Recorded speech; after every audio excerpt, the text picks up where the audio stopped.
Listen, I have to say, though, if you've been following me on Twitter, I have just been absolutely vindicated. It has been 2 weeks, just under 2 weeks since the election. And, you know, I told you on election night that we were going to enjoy. There was no reason for us not to partake in the celebration. One, because it was fun. Two, I am relieved that Trump is the president in some ways. But I told you throughout the year, and I told you on election night, that almost immediately we would see the rubber meet the road with the Trump presidency, and people would soon discover what took place. And it's something like a Zionist coup over the government. And I'm not a Democrat. I'm not left-wing in any way. You know that. I'm not a liberal. I didn't vote for the Democrats. I didn't vote at all. But the one thing that you can say about the Democrats, and they are infiltrated by the Zionists too, but the one thing you can say about the political left today is that they are set against this Israeli infiltration in our politics. And the proof is in the pudding.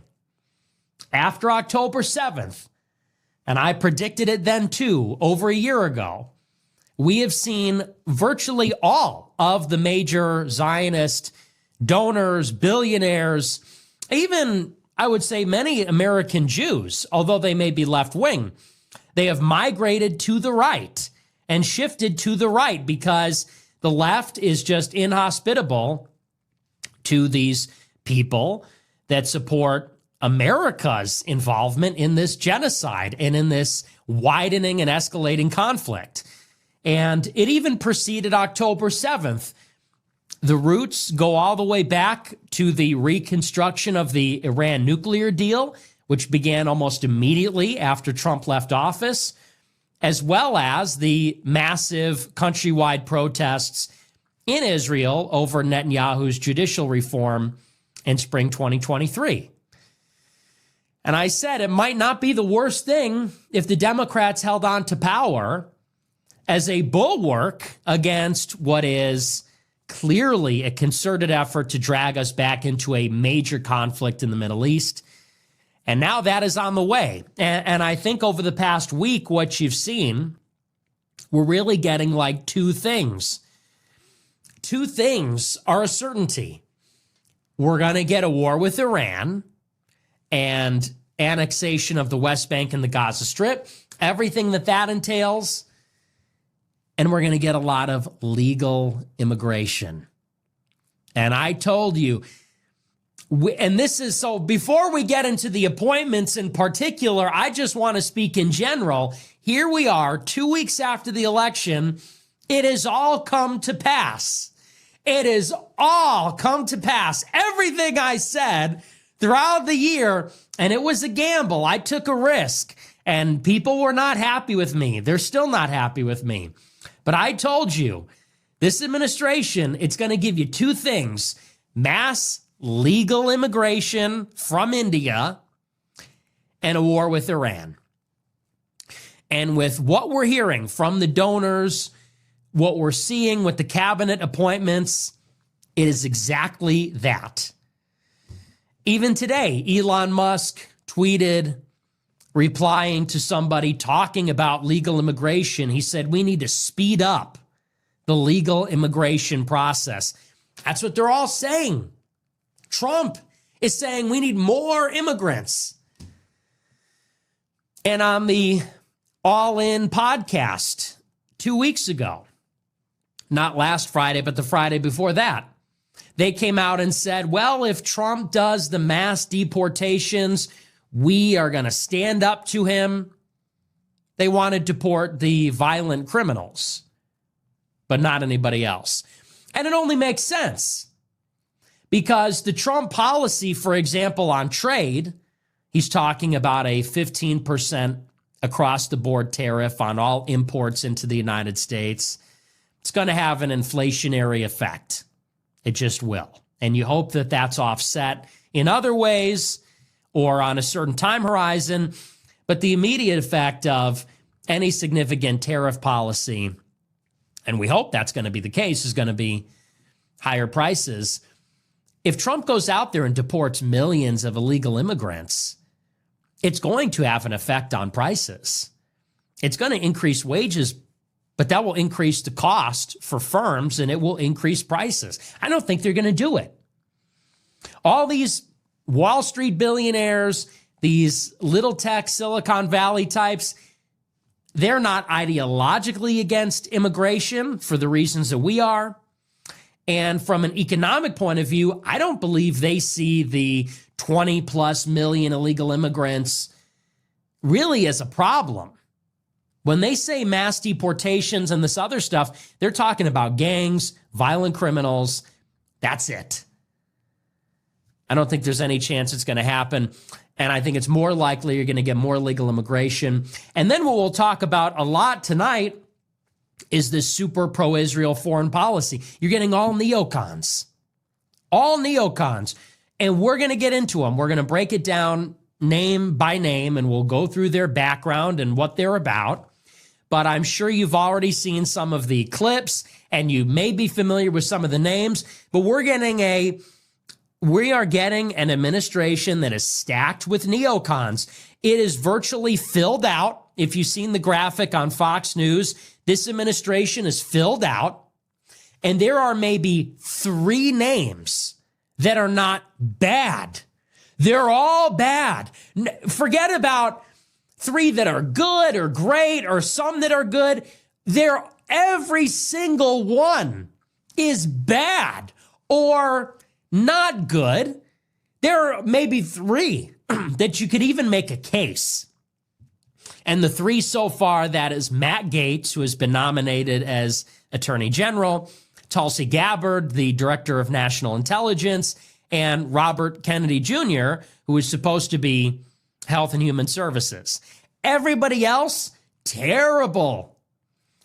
And they made such a big show about Mike Pompeo and Nikki Haley. You remember this? Remember the week after the election? Say no to Mike Pompeo. The base is going to put their foot down. Say no to Mike Pompeo. And they said no to Mike Pompeo. And they said yes to Marco Rubio and Pete Hegseth, 2 neocons, which we'll get into. And you want to know why? The only reason why they said no to Pompeo and Haley? 1, because Pompeo and Haley are not going to accommodate Russia.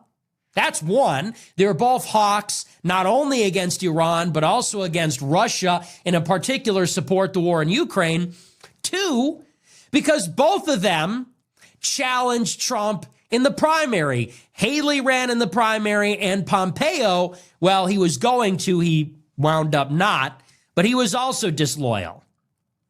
So those are the only reasons they were considered, or rather not considered, as cabinet members. They were still in the running, and according to Nikki Haley, both Howard Lutnick, who's the chair of the transition, and Steve Witkoff, who is in the administration, they both offered her a spot. She said no. But so the base made this, these activists made a big show. Charlie Kirk and the usual suspects, they made a big show of excluding Pompeo and Haley, only to get Rubio. Rubio and Pete Hegseth and Mike Waltz and Brian Hook, who is a top advisor to Pompeo anyway. He's running the State Department. It's all neocons. And I just don't know what you guys were expecting. I just don't know what you thought was going to happen. All these people that disagreed with me and attacked me for not voting. I mean, really, what did you think was going to happen? You think we were going to get Ron Paul at Treasury? And Douglas McGregor at State? I mean, what did you really think? What did you really think was going to happen? You thought Trump was going to win and Tulsi Gabbard was going to take apart the CIA? I mean, honestly, what did people really think? Well, Alex Jones is the press secretary. Oh, and then what? And then what? Charlie the Unicorn at the Federal Reserve? I mean, seriously. It was obvious from the start, and that's maybe the worst aspect of it. You know, you look at what's going on, and I've seen it and you've seen it, and it's obvious that 2 weeks have gone by and we've already lost control of the administration. And the worst part about it is that it was obvious from the beginning that this is exactly what was going to happen. Nobody can say they didn't see it coming. And not just because I warned you, but because it was obvious. It was obvious from the fact that Vance, Never Trumper, was tapped as VP, that Susie Wiles and Chris LaCivita, variously disloyal, were running the campaign. It was obvious when Howard Lutnick was named chair of the transition, when they disavowed Project 2025, when Jason Miller wrote the speech for the announcement in 2022, and it was all about inflation. It was obvious for about 2 years. You could argue, really, it was obvious since about a few weeks after January 6th, when Trump hosted Kevin McCarthy at Mar-a-Lago and vowed to win him the majority in the midterms. It was obvious from the start to anybody with eyes that Trump would win the primary and that Trump's team would be thoroughly infiltrated. He would not be running a retribution campaign or become our vengeance or anything like that. It was obvious from the start. But what happened is that people, they were almost complicit in a deception against themselves. You understand? Trump is a Trojan horse. He's awesome. It's undeniable. He's so cool. He's so awesome. And I don't even say that sarcastically. I'm not even being facetious. He is awesome. He is heroic. The perseverance, the struggle, the story, it's remarkable. But his entire team and his operation was clearly hijacked a long time ago. As an operator, he is not effective. He's a good campaigner, but not good at governing, and we knew that. Personnel was the biggest problem in the first term. It was clear it would not be remedied in time for the second. He either learned nothing or didn't care. Either way, the result, it was transparent, would be the same. And so Trump winning has now emboldened really the worst elements.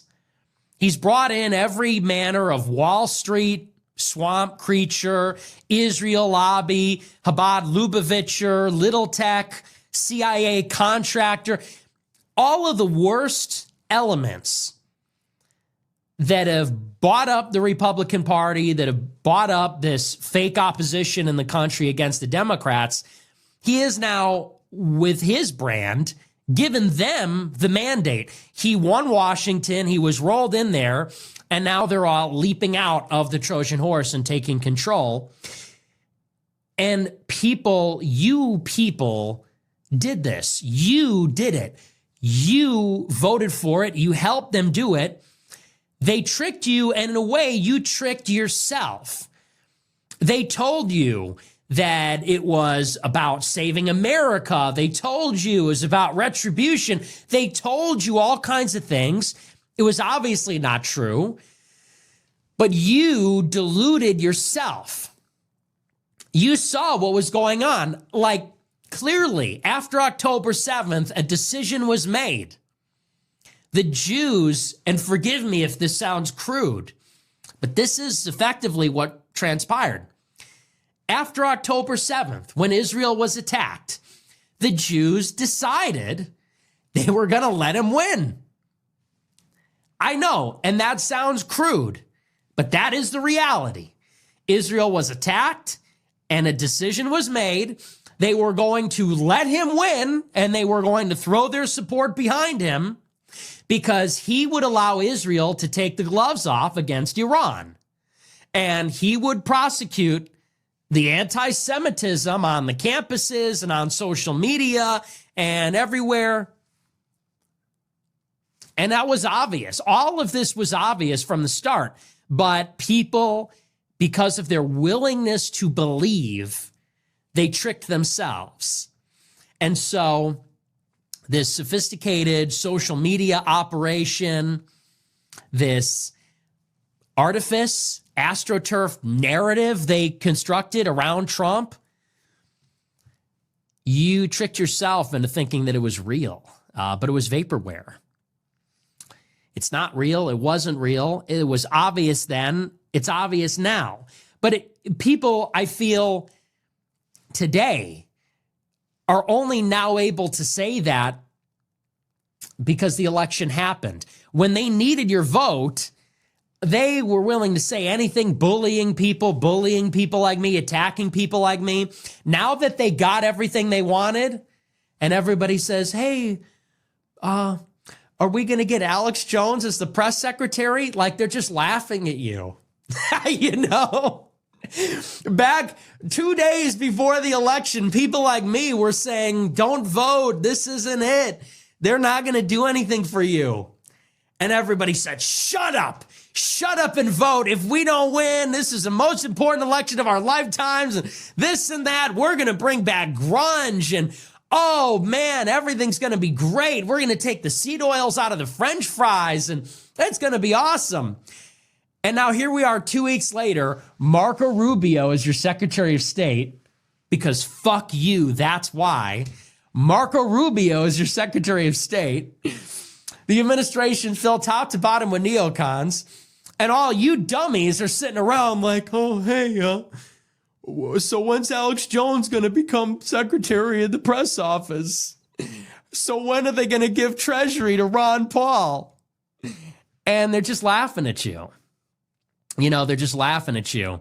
They are all at Mar-a-Lago giving out the patronage to their friends and their allies and the people that are going to deliver for the special interests. And they're all laughing at you because you are not a part of that conversation. You are not in that room. They don't care what you have to say about anything when it comes to any of that. And so, you know, you guys are sitting around like a bunch of assholes. Well, we voted for Trump. When do we start winning now? You know who's winning? Ben Shapiro, Jonathan Greenblatt, Bibi Netanyahu. Okay, they are winning. It's their administration. You voted for them, and now you get nothing. And that's politics. And you know what's going to happen? You know what's going to happen? It's going to be so good.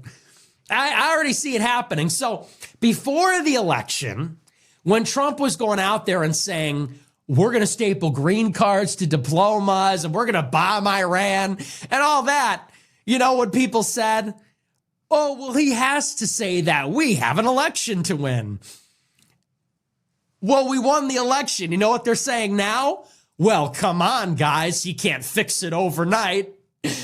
He can't fix Washington overnight. Who's he going to hire? They're all Zionists anyway. They can't just fix it. They can't snap their fingers and fix everything. Plus, we got the midterms to think about. And it just keeps rolling. And I've seen people like Laura Loomer. Oh, Laura, you stupid bitch. Laura Loomer and these other people like, I think Charlie Kirk, Darren Beattie. They're all saying, well, if the Republican Senate doesn't do what we tell them to do, we're going to hold them accountable. We won't vote. Laura Loomer said, we should have conditioned our support before the election on certain things. Oh, gee, great idea. Wow, I wonder if only someone was standing alone, no one, behind him saying we won't vote unless you commit to saying no war with Iran, no immigrants, and higher Project 2025. Now everybody has this bright idea. Well, if they don't make it happen, then next time, well, we'll show them. Oh, really? You will do nothing. You will do nothing. Nobody will sit out in 2026. Nobody will sit out in 2028. They got everything they wanted. You will get nothing, and we'll get into it. Senate Majority Leader Thune, by the way, John Thune, your new majority leader, who's not even a Trump supporter. Republicans won the House, won the Senate. New majority leader doesn't even support Trump. Yeah, Senator John Thune is not going to pass any kind of bill that is going to shut down immigration. Like, that's not going to happen. And they're going to lose the House in 2026. So realistically, you got about 1 year before they start talking about the midterms, and then they lose them. And that's it. And that's going to be your 4 years. I hate to break it to you, but, you know, there might be some surprises, but, and look, I hope it's not as bad as I'm saying. I hope that this thing goes completely off the rails and Trump fires everybody and then brings in good people. You know, I'm holding out hope that maybe that can happen. But right now, this is just textbook. This is just what we said. This is just what I said for years. Nobody listened, but I said exactly this would happen. And why wouldn't it? I mean, of course it's happening this way. But nobody presented any arguments. All they said was, well, what do you want, a Democrat to win? It's like, I don't know. I don't really care, actually. I mean, is this what we have now? Is it really that much better? Yeah, I mean, I guess it is. Having Trump there, yeah, I suppose it was pretty sweet seeing him win and so on. But, you know, in terms of what you're actually getting, it's not great. So anyway. So that's I have to do a little victory lap. How long did that last, right? This whole Trump honeymoon. He won the election. Everybody got all jazzed up. It's like, okay. And now Marco Rubio's running the State Department. So, you know, congratulations. You know, congrats everybody on our victory. We did it. Thank God. You know, now no longer is Antony Blinken running the State Department. Now it's Marco Rubio. You know, that's a real improvement. So anyway, so we're going to get into it though. But I just I have to gloat a little bit because I said it and I took so much heat. I said it for months and everybody just attacked me for it. Now it's obvious I was right. But you know what?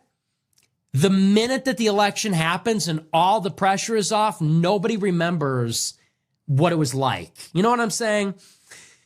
When I started criticizing Trump really heavily, it was very unpopular.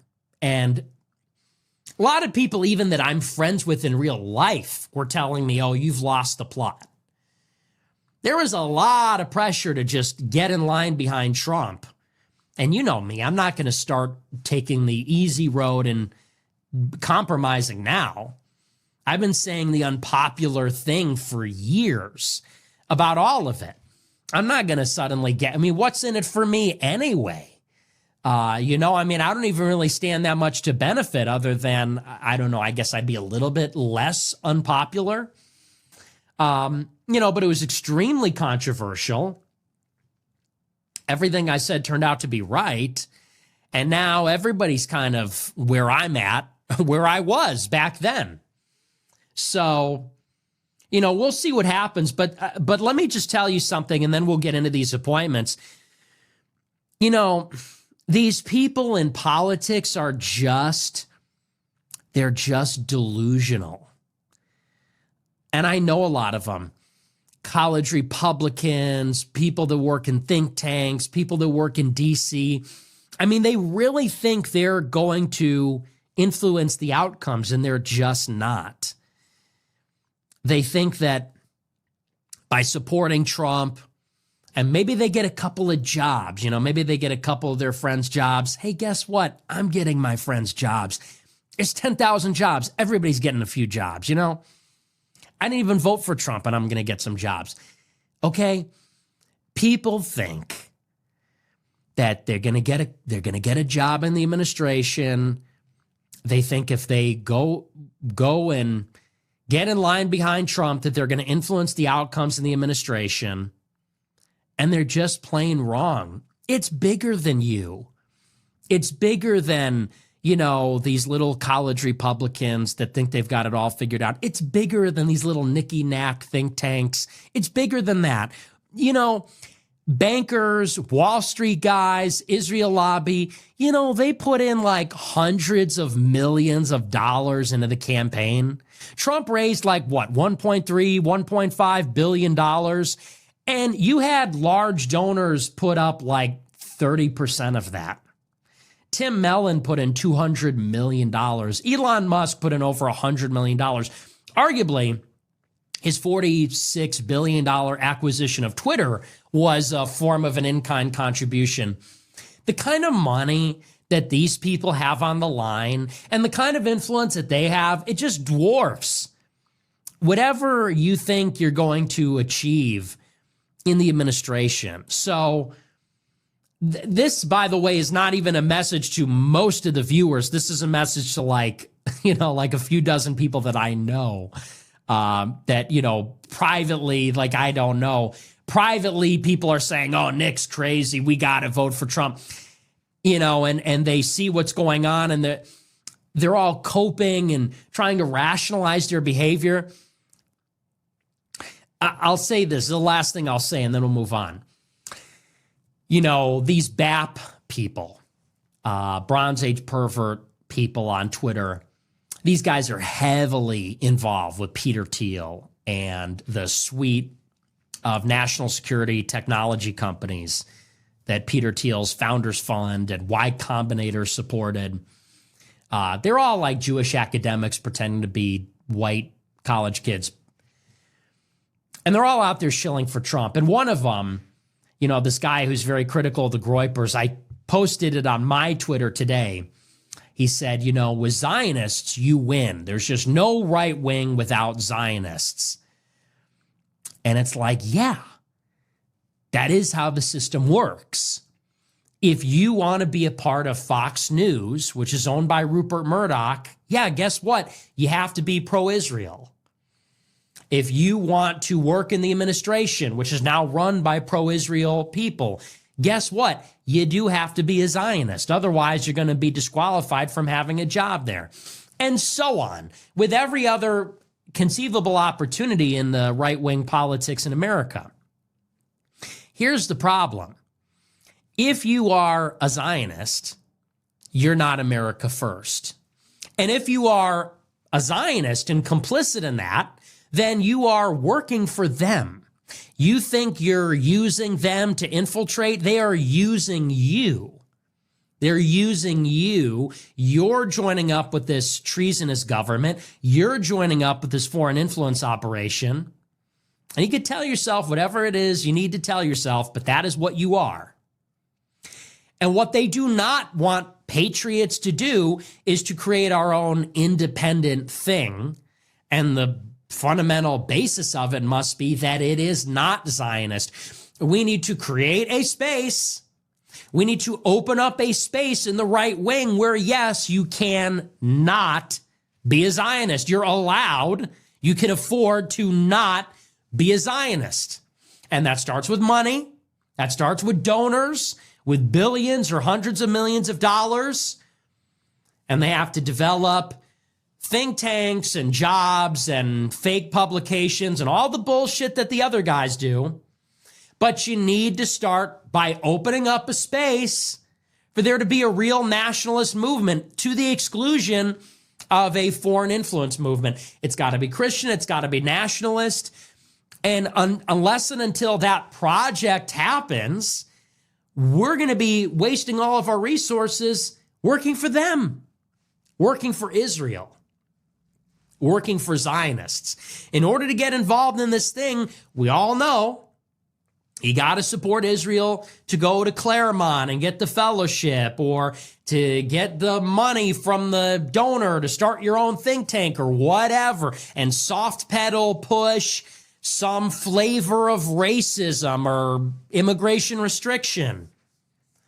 And I get it in the short term, but in the long term, that's not a solution. In the long term, we need to open up a space within the right wing where we can not be slaves to Israel, where we can criticize Israel, where we can discuss how many Jewish people are in the conservative movement and how that's a little conspicuous. So anyway, so that's that. I mean, and that's who this administration will serve, and that's really what it's about. But we're going to move on. We're going to get into some of these cabinet posts in particular. That's just kind of my big speech about this whole thing. Nobody can really be surprised. Honestly, I don't think anybody even is surprised. I think people were kind of expecting, hoping, and maybe they still are. I think they are.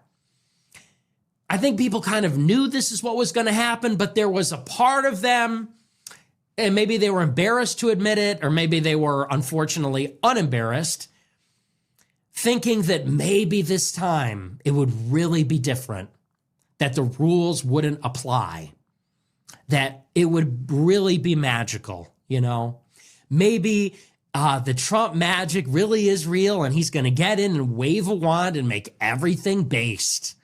I think some people really thought that. And you just can't be falling for that, okay? And look, I get it. I've been doing this now for nearly 8 years. It is 2024. I'm now an adult.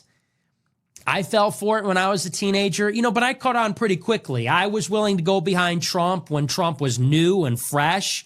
I gave him a chance. After 3 years, it didn't work out. I said, yep, that's what it is. People need to start to catch on.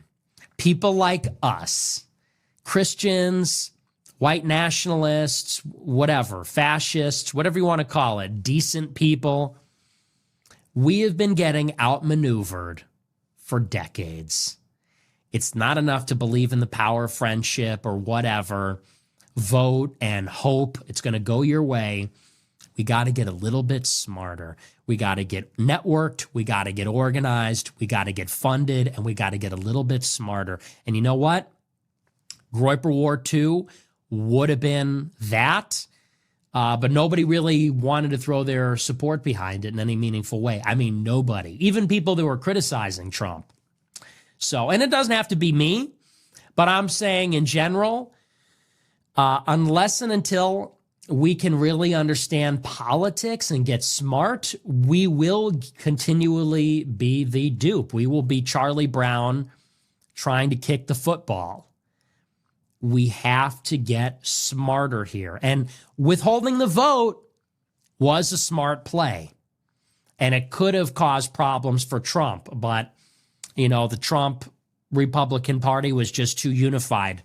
And I'm a pariah. I'm a liability. It is what it is. And so I shut it down very quickly. I said, look, Trump's going to win. We're getting no support. It is what it is. But that is what should have happened. In the future, though, I think it'll be more viable when Trump is just too powerful. I mean, the aura is just incredible. I kneel, not to these faggots that support him, not these, laser eyes, profile picture, fucking Jew, Gen Xers. Fuck them, but Trump, too fucking powerful. And I told him that. I mean, everything I'm saying now, I said to him, but I said, look, you're the GOAT. I love you. And I still do. But, these people around him, they got to him and they're using him and have the money, and it is what it is. But us Christians, white people actually care about America more than Israel. We got to get a little bit smarter and stop getting tricked. Okay? I didn't get tricked this time. You guys did. You voted. You were dumb. You voted for Scott Presler. It was so bad. Okay, this is the real last thing I'm going to say. It was so bad, people I know were rooting for Rick Grenell to be the Secretary of State. Okay, that's how bad it was. Secretary of State came down to Marco Rubio, a gay neocon, and Rick Grenell, a gay neocon. And our guys were rooting for Rick Grenell. They were like mad that he lost it. Like, it came out that Rubio is going to be the guy, and people are saying, no, here's how Rick Grenell can still win. Like the based college Republicans, the based CRs, and like other based people wanted Rick Grenell, okay, friend of the log cabin Republicans, the guy that got Julian Assange extradited. They wanted him to be the Secretary of State over phone boy Rubio. That's what we were playing with, okay? So, and I just said no, like Scott Presler and Rick Grenell and this whole thing, Rubio. I was just like, no, no. Tim Scott, yeah, just how about no? I refuse. I regret nothing.